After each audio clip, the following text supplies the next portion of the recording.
A few weeks ago I sat down to write for maybe 20 minutes, and in that time I picked up my phone 4 times.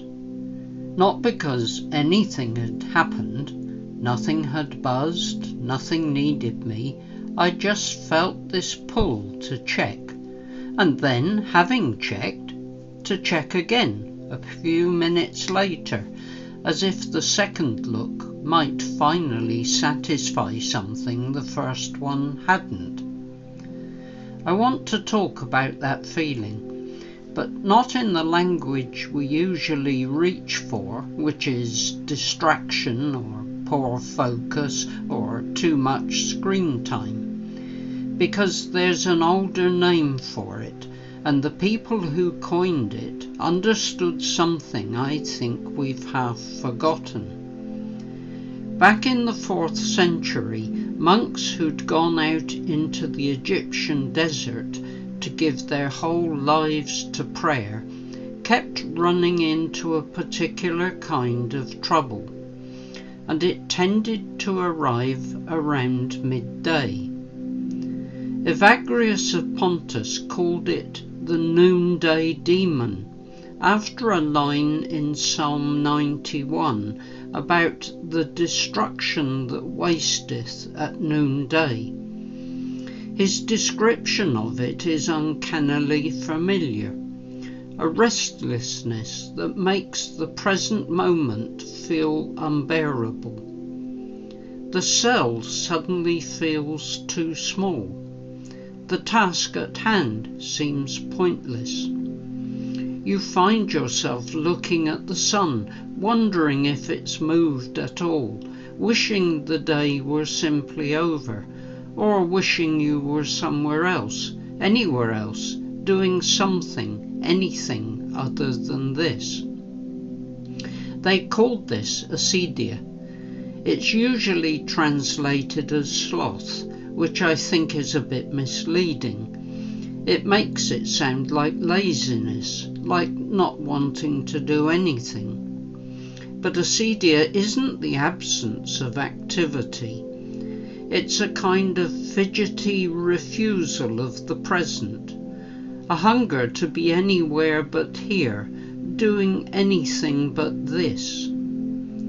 John Cassian, writing a little later, said the afflicted monk becomes almost obsessively restless, wandering from cell to cell, visiting other monks, inventing errands, anything to avoid sitting still with what's actually in front of him.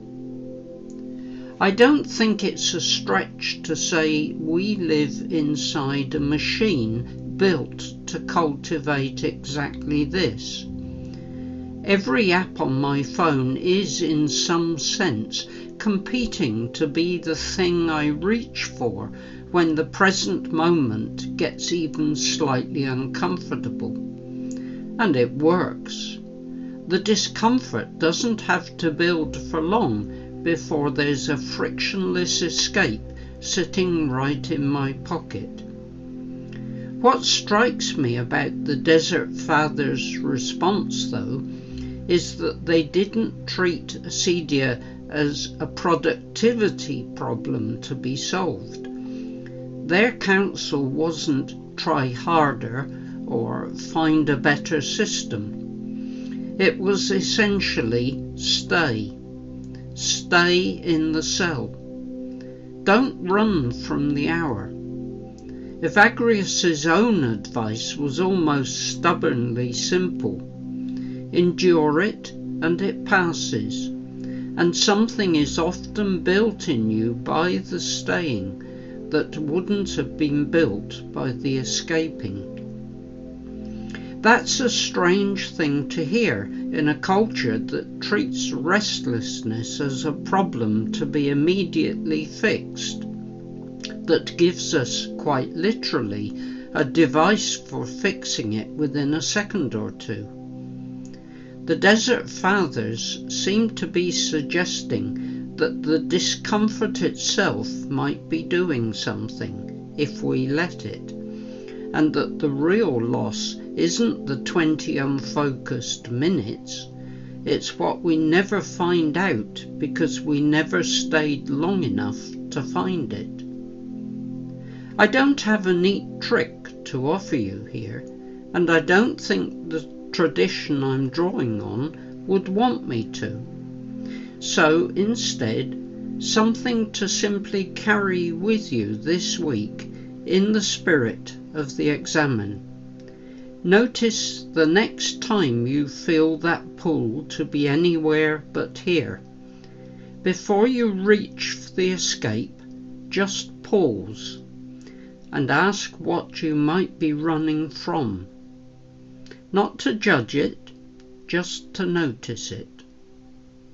That's the question I'm sitting with. I have a feeling it's older than any of us.